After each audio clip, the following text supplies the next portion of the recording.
Bonjour à tous, prenons un instant aujourd'hui pour lire et méditer un passage du livre du ciel de Luisa Picaretta.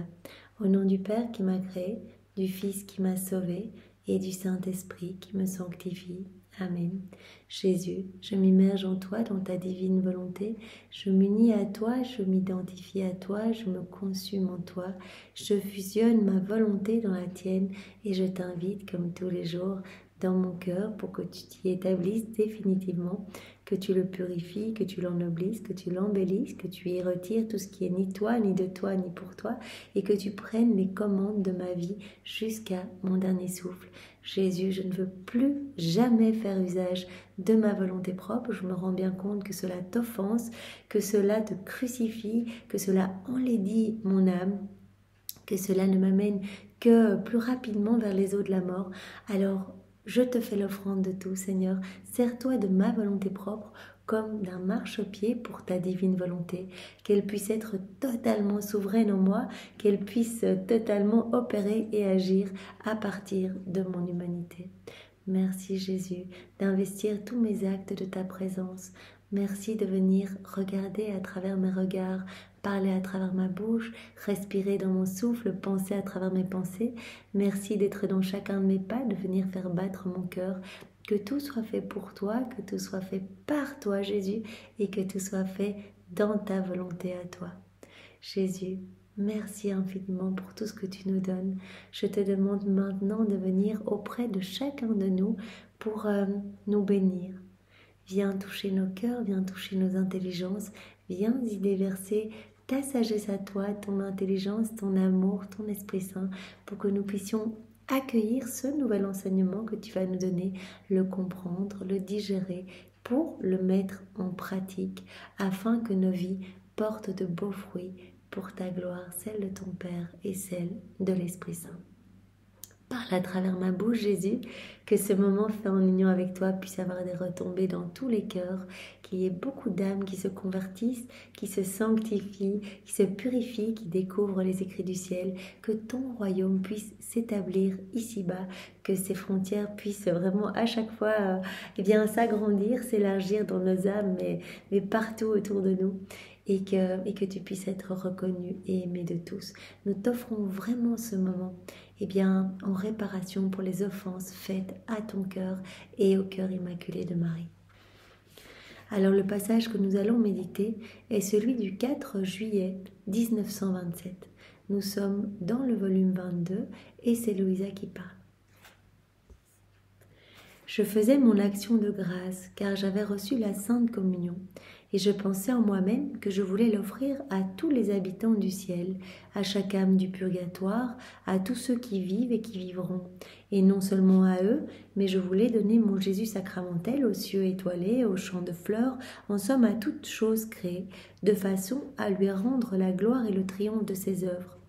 Mais en disant cela, je pensais, encore des bêtises. Comment puis-je former autant de Jésus? C'est impossible.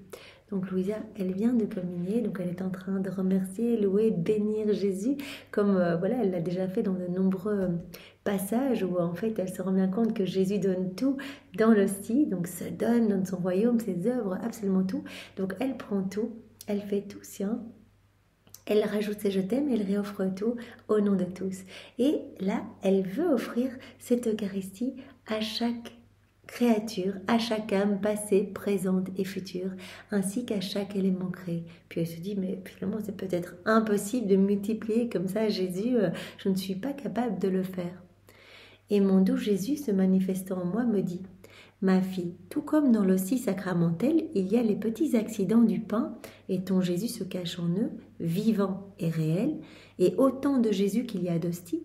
De la même manière, il y a dans l'âme les accidents de la volonté humaine, qui ne sont pas sujets à être consommés comme les accidents de ma vie sacramentelle, et par conséquent, plus heureux et plus solides. Voilà. Comme quand le prêtre prononce les paroles de la consécration, Jésus vient dans autant d'hosties qu'il y a dans le ciboire. Jésus dit de la même manière, une âme qui fait des actes dans la divine volonté, qui s'unit à moi, va devenir hostie. Chaque acte va devenir hostie. Donc, je serai présent dans chacun de ces actes. Et ces actes vont être encore plus heureux et solides que les hosties, parce que, en fait, je serai dedans. Et ces actes ne sont pas sujets à être consommés ou à disparaître, mais ils seront éternels et divins. Un acte fait en union avec Jésus n'est plus humain, mais devient infini et ne s'arrête jamais. Et tout comme la vie eucharistique se multiplie dans les hosties, ma divine volonté multiplie elle aussi ma vie dans chaque acte de la volonté humaine, qui plus qu'un accident se prête à la multiplication de ma vie. Chaque acte est une hostie. S'il y a 15 actes 15 hosties dans un ciboire, eh bien 15 actes, c'est la même chose. Jésus, je passe mon balai dans ta divine volonté, un acte, une hostie, c'est Jésus qui agit.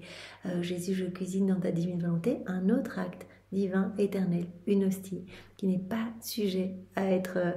Jésus n'est pas sujet à quitter cet acte qui est divin, éternel. Tandis que tu faisais couler ta volonté dans la mienne et voulais me donner à chacun, ma volonté formait ma vie dans la tienne, et de sa lumière produisait ma vie pour me donner à chacun. Et oh, comme j'étais heureux de sentir que la petite fille de ma volonté formait un si grand nombre de mes vies dans les accidents de sa volonté pour me donner non seulement aux créatures animées, mais à toutes les choses créées par moi. Donc, chaque acte fait en union avec Jésus devient une hostie, c'est Jésus qui agit. Et si nous avons l'intention dans la divine volonté de donner Jésus à tous, eh bien cela est possible. Dans la divine volonté, il y a ce pouvoir de multiplier à l'infini. Donc on peut dire, voilà, Jésus, je viens te donner, voilà, je viens te donner dans tous les cœurs, également à chaque élément créé. Et cela s'opérera effectivement. Ainsi, en multipliant ma vie, je me sentais devenir roi de tous et de tout, roi du soleil et de la mer, roi des fleurs, des étoiles et des cieux. En somme, de toutes choses, ma fille, l'âme qui vit dans ma volonté, possède en elle la source des sacrements et peut me multiplier autant qu'elle veut et de toutes les manières qu'elle le veut. Donc voilà, nous savons, la divine volonté est la source de tous les biens, de tous les bienfaits, de toutes les œuvres divines, de tous les sacrements, Jésus le dit ici. Donc la divine volonté contient tous les sacrements. Donc l'âme qui vit dans la divine volonté, eh bien, peut multiplier la vie de Jésus autant de fois qu'elle le souhaite et autant de fois qu'elle le veut, et peut distribuer Jésus dans tous les cœurs. Après quoi, comme j'avais des doutes concernant la dernière phrase que j'avais écrite, mon Jésus ajouta « Ma fille, les sacrements sont sortis de ma volonté, comme de nombreuses petites fontaines. C'est de ma volonté que je les ai fait sortir. Tous les sacrements sortent de la divine volonté, qui est vraiment la source jaillissante de tout. Conservant en elle la source d'où ces fontaines reçoivent continuellement les biens et les fruits que contient chacune d'elles. » Voilà, tous les sacrements sont alimentés par la divine volonté. Mais les sacrements agissent selon les dispositions de ceux qui les reçoivent. Alors vraiment, voilà, ces sacrements sont vraiment qui proviennent de la source jaillissante et contiennent des biens infinis pour ceux qui vont les recevoir. Mais Jésus ajoute bien selon la disposition, selon l'ouverture de cœur. Si nous allons nous confesser, mais qu'au fond de notre cœur, eh bien en fait, on n'est pas du tout prêt à abandonner telle ou telle situation qui offense le Seigneur, ou vraiment on se dispute avec quelqu'un, on va se confesser et puis on revient et en fait on ne donne toujours pas ce pardon, on est toujours dans cet état de fermeture, on ne recevra aucun bien de ce sacrement. Si par exemple, voilà, on demande par exemple le sacrement, voilà, par exemple de la confirmation pour vraiment être voilà, en union avec Jésus, etc. Mais qu'on le fait juste par convenance, parce que voilà, on a par exemple 12 ans et que toute sa classe le fait, etc. Eh bien, on n'en retirera aucun bien, parce que notre cœur ne sera pas du tout disposé à recevoir tous les biens et relatifs. Aussi, en raison d'un manque de disposition de la part des créatures, les fontaines des sacrements ne produisent pas les grands biens qu'elles contiennent. Elles déversent souvent leurs eaux, mais les créatures ne sont pas lavées. En d'autres occasions, elles les consacrent, leur imprimant un caractère divin et indélébile. Mais malgré cela, les créatures ne semblent pas être sanctifiées. Jésus le disait dans un autre passage, vraiment quand il exprimait la douleur du Saint-Esprit dans les sacrements, de voir la fermeture de cœur. Et en fait, finalement, ces biens sont donnés, mais c'est comme si, en fait, il n'était pas accueilli, donc il retourne en fait à Dieu et tout cet amour est rejeté une fois de plus en fait. Cet amour est comme foulé aux pieds. Jésus le dit, c'est sa plus grande souffrance de voir son amour qui n'est pas accueilli, ce manque de réciprocité à sa tendresse. Une autre fontaine donne naissance à la vie de ton Jésus continuellement. Ils reçoivent cette vie, mais ni ses effets ni la vie de ton Jésus ne peuvent se voir en eux. Par exemple, si nous allons communier mais le cœur mal disposé ou pas du tout concentré, etc. On peut vraiment lire les offenses faites à Jésus dans ce sacrement de l'Eucharistie ou dans le Saint-Sacrement quand nous allons l'adorer, mais mal disposé, etc. Ce sont comme autant de clous, comme autant d'épines. Jésus revit sa passion dans les fils quand les personnes regardent un peu à droite à gauche, plutôt qu'être concentrées sur Jésus, de préparer son cœur. Elles arrivent et avec des actes irrévérencieux reçoivent le hostie comme ça. En fait, Jésus dit, moi je me donne entièrement, je suis plein d'amour, je veux remplir mes enfants de tous mes biens, de tous mes bienfaits, mais ces âmes retireront très peu.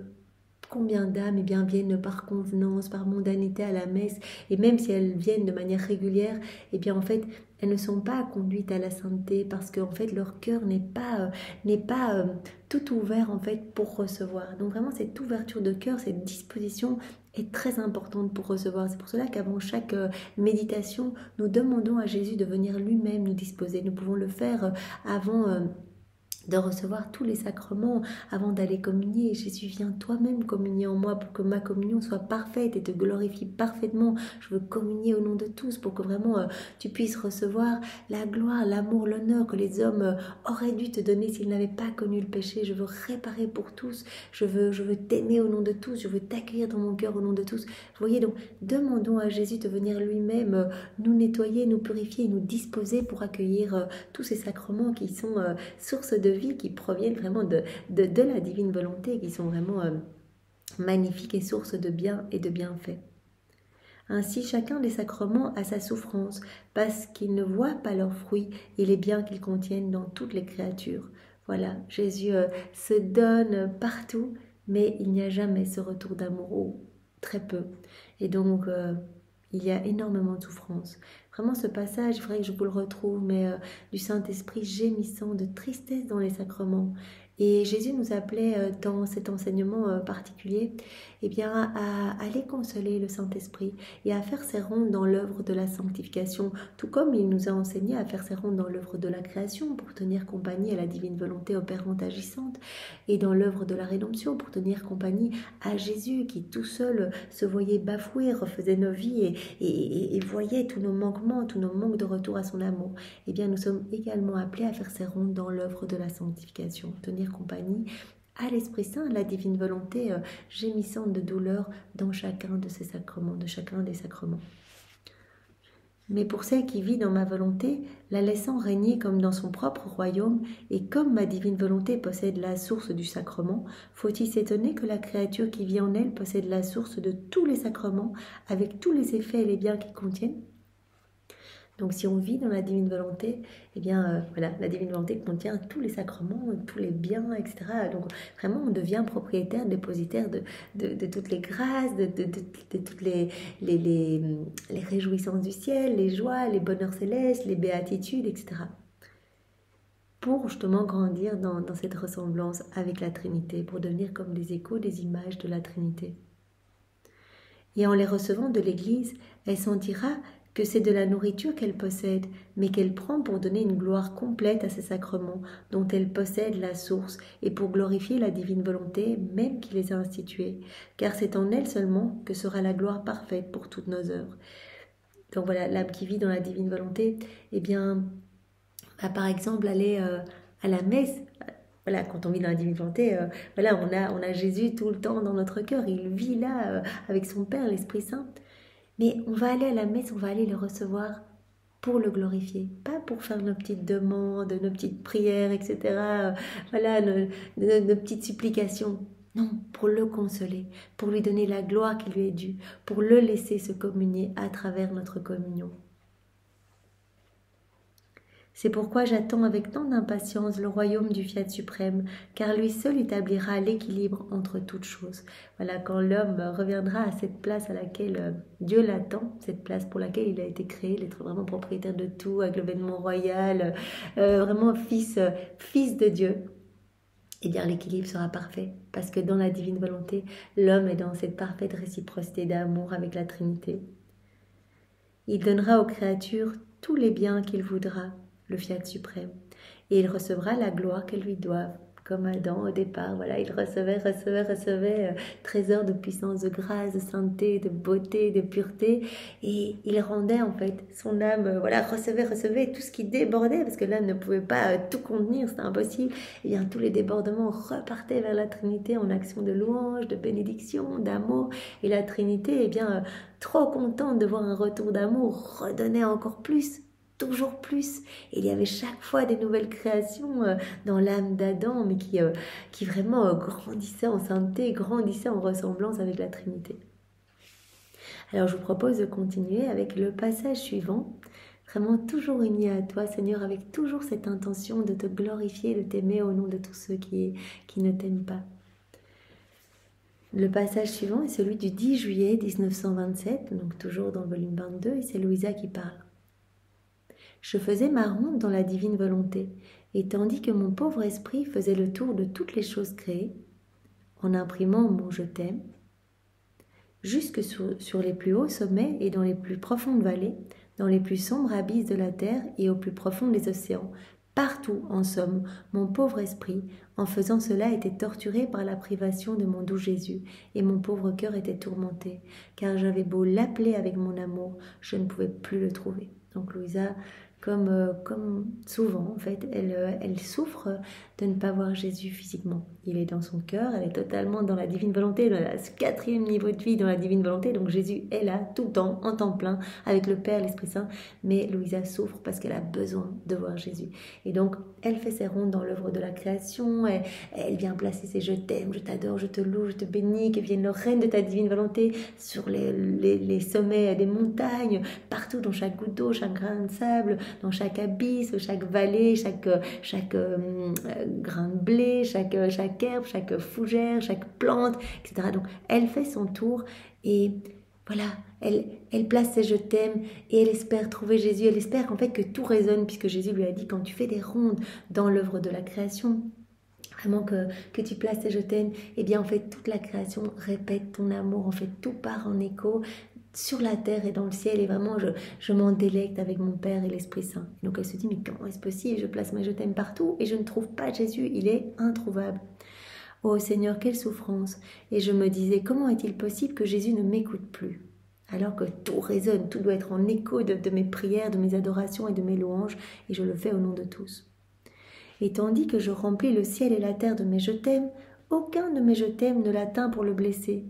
Et comme cela lui ferait sentir ma blessure, ma torture, mon tourment, ressentant mes douleurs même, il se déciderait pour ne plus les sentir, à se laisser trouver par celle qui languit tellement de sa présence. Parce qu'elle dit « je t'aime », puis elle dit « mais s'il te plaît Jésus, je souffre de ne pas te voir, je t'adore, allez viens, montre-toi ». Donc elle dit « mais comment est-ce possible? Il doit être blessé par toutes ces souffrances que vraiment que j'exprime en faisant ma ronde avec mes actes d'adoration. Il doit les entendre, comment ne se laisse-t-il pas toucher ? Ah Jésus, combien il m'en coûte de t'avoir connu et de ne plus te posséder, de t'aimer et de ne plus être aimé en retour. Ce sont des souffrances indescriptibles, il n'y a pas de mots pour les exprimer. À ce moment, mon doux Jésus se manifesta en moi et fondit en larmes. Cela rend triste Jésus quand nous émettons des doutes sur son amour pour nous. Et ses sanglots étaient si forts, ils résonnaient de façon si pénétrante dans l'oreille de mon corps que je me mis à pleurer avec lui. Vraiment Jésus dans un état de tristesse intense parce que Louisa a douté de cet amour en fait. Puis il me dit, ma fille, comment peux-tu croire que je sois loin de toi? Chacun de tes je t'aime était une blessure de plus dans mon cœur et qui me faisait dire, ma fille, tu fais résonner tes je t'aime partout pour moi, depuis les montagnes, les vallées, la mer, les champs de fleurs, le soleil, de partout. Donc Jésus a entendu tous ces je t'aime, il était touché, cela a blessé son cœur, blessé dans le sens touché vraiment, il était profondément ému. Et bien que caché en toi, je répétais « Ah, je t'aime ma fille, je t'aime ma fille ». Mais je me suis sentie piquée au vif lorsque tu as pensé que je ne te rendais pas ton amour. Quand Louisa a commencé à avoir des doutes, en disant « Mais comment est-ce possible? J'envoie cet amour partout, il ne me répond pas ». Là, Jésus a été profondément triste, piqué à vif. Cela ne se peut, ma fille. Ne pas aimer en retour n'est pas dans la nature de ton Jésus. Et je n'en suis pas non plus capable.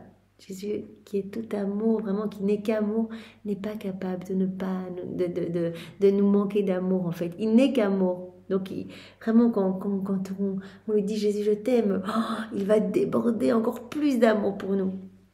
Et si je suis cachée en toi sans me révéler, c'est ma justice qui me cache et veut punir les peuples par de lourds fléaux.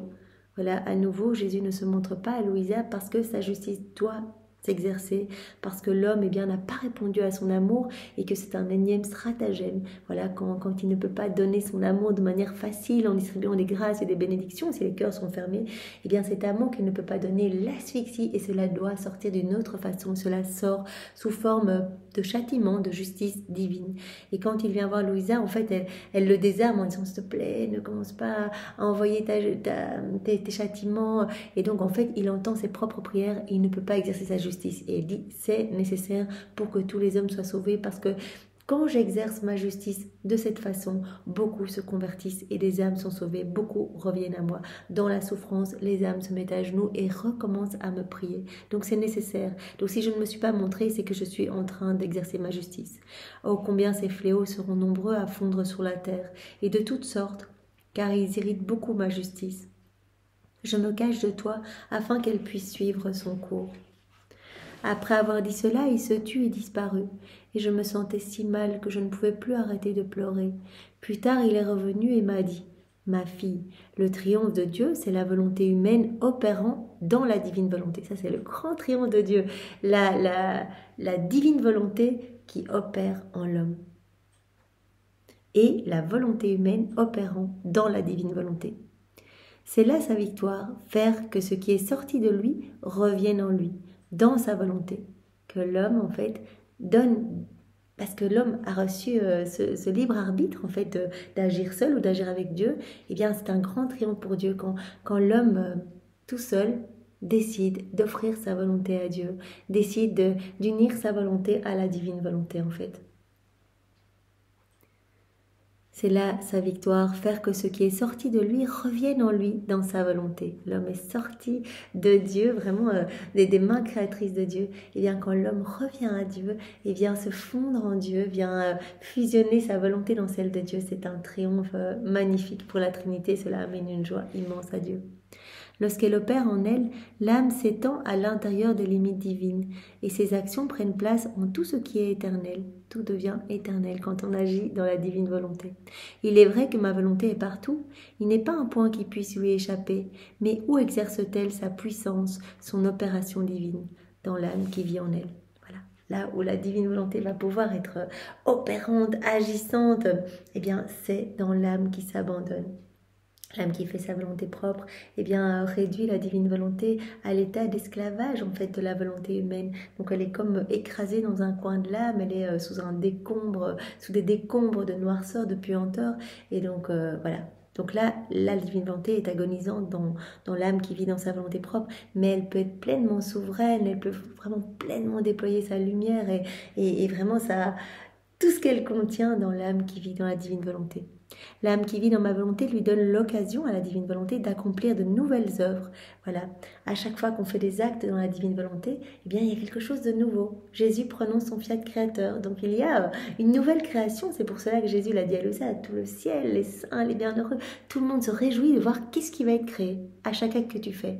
Voilà, Jésus, je me promène dans ta divine volonté. Là maintenant, ce que nous faisons, méditer tous ensemble dans la divine volonté, eh bien dans chacun de nos cœurs, il y a une nouvelle création. Vous imaginez, le Seigneur a prononcé son fiat chez chacun de nous. Et il y a quelque chose de beau. Le même fiat, voilà, il a prononcé en 6 fiat, il a fait tout l'univers, tout ce qu'il y a de magnifique, tous ces paysages à couper le souffle que l'on peut voir. Vous imaginez, et à chaque fois qu'on s'unit à lui, il y a un fiat qui est prononcé.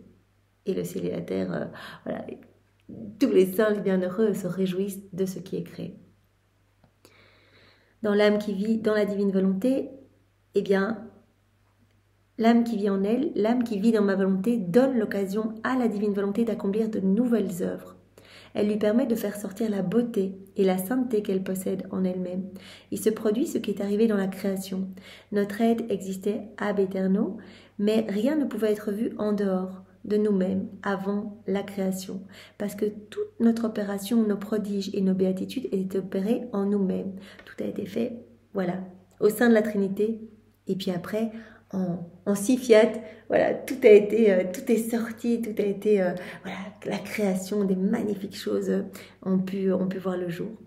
Mais lorsque notre être divin voulut opérer en dehors de nous-mêmes, notre volonté eut l'occasion d'opérer en elle, et elle produit l'univers tout entier avec tant de somptuosité, d'ordre et d'harmonie qu'il fait l'admiration de toutes les générations et constitue le triomphe et la victoire de notre être suprême. Donc voilà, la Trinité, voilà, a tout préparé, voilà, ad intra. Et puis au moment où le fiat a été prononcé, les fiat ont été prononcés, eh bien c'est la somptuosité de toute la création, voilà, qui a pu s'établir. Il en va de même pour l'âme qui vit dans notre volonté. Par son opération, l'âme donne à ma volonté l'occasion de former plus d'œuvres qui soient dignes d'elle. L'âme est par conséquent notre triomphe continuel et la poursuite de nos œuvres. Voilà, poursuite des œuvres parce qu'à chaque fois, eh bien, à chaque fois, il y a ce fiat qui est prononcé sur notre âme. À chaque fois qu'on fait un acte, voilà, maintenant, je fais ça dans ta divine volonté, Seigneur, je baille dans ta divine volonté, je me frotte les yeux dans ta divine volonté. Ce sont autant d'actes qui créent quelque chose. Donc vraiment, on permet à Dieu de poursuivre ses œuvres. C'est pour cela, voilà, je vous invite à écouter donc la vidéo sur Amen Fiat du professeur Tomasini sur l'acte, c'est vraiment, voilà, un acte, je ne sais plus le mot maintenant, mais l'acte constant, je ne me rappelle plus exactement le mot. Mais en fait, ce qu'il voulait dire par là, c'est que dans la création, en fait, voilà, quand on voit après un hiver, les petits bourgeons revenir, etc., eh bien, en fait, c'est l'acte de la création qui se répète. Il n'y a rien de nouveau, c'est toujours l'acte de se régénérer, l'acte de la création. Mais dans l'âme, à chaque fois, eh bien, l'âme grandit dans la ressemblance avec Dieu. L'âme va pouvoir évoluer. À chaque fois qu'elle va s'unir à Jésus, eh bien, il va y avoir quelque chose de magnifique qui va s'opérer, une nouvelle création à chaque fois. Donc, on permet vraiment à la Trinité de poursuivre ses œuvres en nous. Elle maintient la divine attitude. Ainsi, tout en formant notre triomphe et notre victoire, l'âme triomphe et conquiert la divine volonté. Par conséquent, l'un et l'autre se voient victorieux. Dieu est la plus petite de ses créatures. Crois-tu que ce ne soit rien que la plus petite des créatures crie victoire, fasse opérer une divine volonté et la conquiert? Donc voilà, Jésus dit c'est une victoire pour l'âme qui vit dans la divine volonté parce que voilà, elle s'embellit, elle commence à être de plus en plus comme Dieu et c'est une victoire pour nous parce que nous pouvons continuer nos œuvres dans son cœur. Après quoi, mon pauvre esprit continua sa ronde dans la création, afin d'apporter devant la majesté suprême tous les actes que la divine volonté accomplit en chaque chose créée, et tous les actes exécutés par elle dans la reine souveraine, et dans la très sainte humanité de notre Seigneur Jésus. Donc Louisa va reprendre tous les actes accomplis par la divine volonté dans chaque élément créé, elle va reprendre tous les actes accomplis par la divine volonté eh bien, en la Vierge Marie et en Jésus, et elle récapitule tout, elle vient tout offrir au pied du trône de l'Éternel. Réunissant toutes choses, je les portais comme autant de nouveau-nés dans la divine volonté, tous dignes d'un Dieu 3 fois saint. Il me semble que seules les œuvres de la divine volonté peuvent rendre les plus beaux hommages et qui soient dignes d'un Dieu. À ce moment, mon doux Jésus se manifesta en moi et me dit donc, vraiment offrir tous ces actes de la divine volonté, c'est ce qui peut glorifier le plus la Trinité. Ma fille, combien tous les actes accomplis dans ma divine volonté sont admirables, harmonieux, bien ordonnés en entre eux et d'une rare beauté. Ils sont notre divine armée qui, rangée autour de notre être suprême, forme notre gloire, notre défense, notre bonheur sans fin.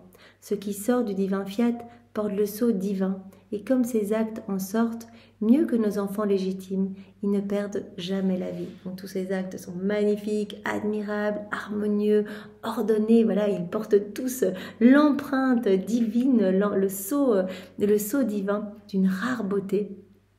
Ils sont éternels, infinis, ne perdent jamais la vie. Si tu ne donnes jamais vie à ta volonté, tu peux t'être rappelé, toi aussi, un acte de la divine volonté.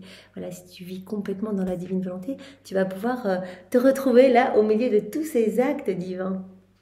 Tu peux t'être rappelé, toi aussi, un acte de la divine volonté. Et en tant qu'acte de la divine volonté, tu en viendras à acquérir le droit sur tous ces actes. Tu prendras place dans notre armée. Voilà, tous ces actes divins sont comme une armée autour du trône de l'Éternel, glorifiant continuellement la Trinité. Et Jésus dit, voilà, à Louisa, si tu vis dans la divine volonté, tu vas pouvoir te retrouver au milieu de tous ces actes, au milieu de cette armée autour de notre trône, et tu seras notre fille légitime, et comme une sœur de tous les actes de notre volonté, tu auras ainsi le pouvoir de les unir tous ensemble, de nous apporter la gloire et le bonheur de tous les actes de l'Éternel Fiat. Donc vraiment de récapituler constamment ces actes et de les réoffrir au nom de tous. Quelle différence entre un acte de la divine volonté et celui qui ne l'est pas? Un acte de la divine volonté peut être un soleil, un ciel, une mer d'amour éternel, une béatitude et un bonheur sans fin. Que ne peut faire un acte de ma volonté? Ma volonté est éternelle et rend ses actes éternels. Elle est d'une lumière immense et tous ses actes ont une plénitude de lumière. Il n'y a rien en elle qui ne revête ses actes. Donc tous les actes faits dans la divine volonté sont magnifiques, sont lumière éternelle, infinie, d'une beauté rare. Sur ces actes, il y a vraiment ce sceau divin, vraiment comme Jésus dit, ils sont harmonieux, admirables, etc. Par contre, l'acte qui n'est pas de la divine volonté, oh comme il est différent, il ne peut prendre place dans la divine armée. Voilà, il ne va pas glorifier Dieu comme tous ces actes qui sont vraiment comme une armée autour du trône et qui continuellement amènent louange, bénédiction, amour, gloire à la Trinité. Les actes faits dans nos volontés propres ne peuvent pas faire partie de cette armée divine. L'acte fait dans sa volonté propre ne pourra pas communiquer des joies et du bonheur, et sa lumière sera si faible qu'il pourra à peine se voir lui-même. Voilà, même un acte très saint, très pieux, effectué dans sa volonté propre, eh bien, sera comme une toute petite lumière. Voilà, tandis qu'un acte fait dans la divine volonté va être comme un soleil. Jésus le dit, c'est comme un soleil. Là, c'est magnifique. Chaque acte crée vraiment un soleil dans le ciel. Et si bon qu'ils puissent être, parce qu'ils ont été produits par la volonté humaine, ces actes seront comme des fumées que le vent disperse, ou des fleurs qui se fanent et meurent. Donc même un acte bon, comme dit Jésus, un acte pieux, fait dans sa volonté propre, eh bien cela va à un moment se dissiper, il n'y aura pas une grande portée, une toute petite portée, voilà. Cela va être comme des fleurs qui meurent, qui se fanent, ou comme une fumée que le vent disperse. Quelle différence, ma fille, entre les deux? Eh bien, Seigneur, donne-nous cette grâce de faire beaucoup d'actes dans ta divine volonté pour que vraiment tous ces actes puissent faire partie de ton armée divine, voilà, devant le trône de l'Éternel, et que nous puissions à chaque instant nous souvenir de t'appeler dans nos actions pour que tout amène de la joie, que tout répare au nom de tous, et que nous puissions être pour toi ces petites sources de joie et de réjouissance. Merci Jésus pour tout ce que tu nous donnes. Sois loué, béni et glorifié dans ta divine volonté, au nom de tous. Au nom du Père et du Fils et du Saint-Esprit. Amen. Bonne journée à tous. Au revoir.